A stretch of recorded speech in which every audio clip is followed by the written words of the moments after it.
Sicilianische Märchen Roman 50 Gonzenbach by Andrew Lang. There was once a rich merchant who had 3 sons, and when they were grown up the eldest said to him, "Father, I wish to travel and see the world, I pray you let me."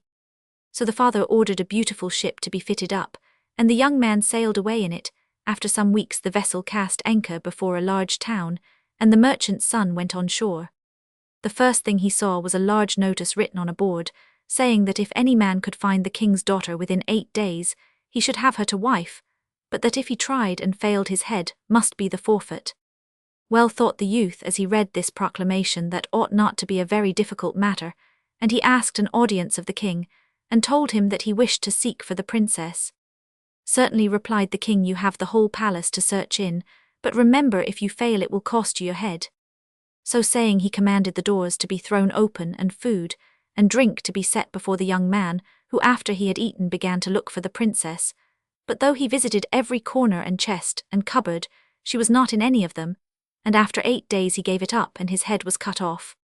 All this time his father and brothers had had no news of him, and were very anxious. At last the second son could bear it no longer, and said, "Dear father, give me, I pray you, a large ship and some money, and let me go and seek for my brother." So another ship was fitted out, and the young man sailed away, and was blown by the wind into the same harbour where his brother had landed. Now when he saw the first ship lying at anchor his heart beat high, and he said to himself, "My brother cannot surely be far off," and he ordered a boat and was put on shore. As he jumped on to the pier his eye caught the notice about the princess, and he thought, he has undertaken to find her, and has certainly lost his head. I must try myself and seek him as well as her, it cannot be such a very difficult matter. But he fared no better than his brother, and in 8 days his head was cut off. So now there was only the youngest at home, and when the other 2 never came, he also begged for a ship, that he might go in search of his lost brothers, and when the vessel started a high wind arose, and blew him straight to the harbour where the notice was set. "Oh-ho," said he as he read, "whoever can find the king's daughter shall have her to wife. It is quite clear now what has befallen my brothers, but in spite of that I think I must try my luck," and he took the road to the castle. On the way he met an old woman who stopped and begged. "Leave me in peace, old woman," replied he.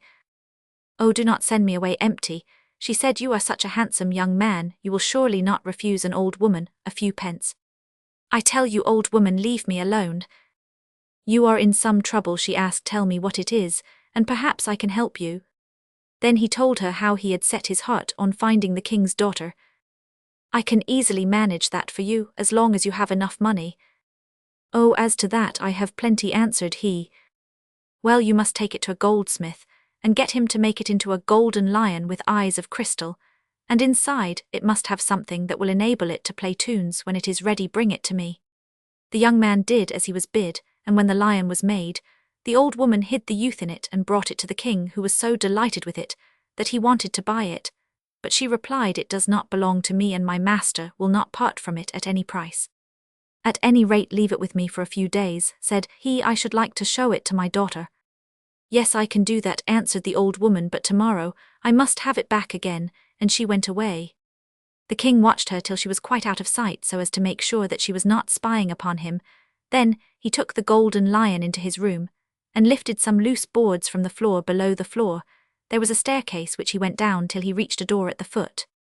This he unlocked and found himself in a narrow passage closed by another door, which he also opened. The young man, hidden in the golden lion, kept count of everything, and marked that there were in all 7 doors. After they had all been unlocked, the king entered a lovely hall where the princess was amusing herself with 11 friends. All 12 girls wore the same clothes, and were as like each other as 2 peas. "What bad luck," thought the youth, "even supposing that I managed to find my way here again, I don't see how I could ever tell which was the princess." And he stared hard at the princess as she clapped her hands with joy, and ran up to them crying, "Oh, do let us keep that delicious beast for tonight, it will make such a nice plaything." The king did not stay long, and when he left, he handed over the lion to the maidens, who amused themselves with it for some time till they got sleepy, and thought it was time to go to bed. But the princess took the lion into her own room and laid it on the floor. She was just beginning to doze when she heard a voice quite close to her, which made her jump. "Oh, lovely princess, if you only knew what I have gone through to find you." The princess jumped out of bed screaming, "The lion! The lion!" But her friends thought it was a nightmare, and did not trouble themselves to get up. "O lovely princess," continued the voice fear, "nothing, I am the son of a rich merchant, and desire above all things to have you for my wife, and in order to get to you, I have hidden myself in this golden lion. What use is that she asked for if you cannot pick me out from among my companions, you will still lose your head. I look to you to help me," he said. "I have done so much for you, that you might do this one thing for me. Then listen to me. On the 8th day, I will tie a white sash round my waist, and by that you will know me." The next morning the king came very early to fetch the lion, as the old woman was already at the palace, asking for it. When they were safe from view, she let the young man out, and he returned to the king, and told him that he wished to find the princess. "Very good," said the king, who by this time was almost tired of repeating the same words, "but if you fail, your head will be the forfeit." So the youth remained quietly in the castle, eating and looking at all the beautiful things around him, and every now and then pretending to be searching busily in all the closets and corners. On the 8th day, he entered the room where the king was sitting. "Take up the floor in this place," he said. The king gave a cry, but stopped himself, and asked, "What do you want the floor up for? There is nothing there." But as all his courtiers were watching him, he did not like to make any more objections, and ordered the floor to be taken up, as the young man desired. The youth then went straight down the staircase, till he reached the door. Then he turned and demanded that the key should be brought, so the king was forced to unlock the door, and the next, and the next, and the next, till all 7 were open, and they entered into the hall where the 12 maidens were standing all in a row, so like that none might tell them apart.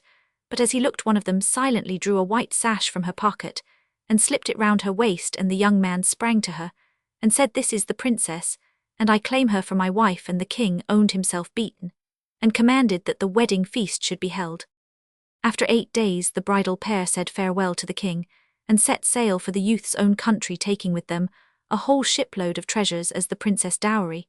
But they did not forget the old woman who had brought about all their happiness, and they gave her enough money to make her comfortable to the end of her days.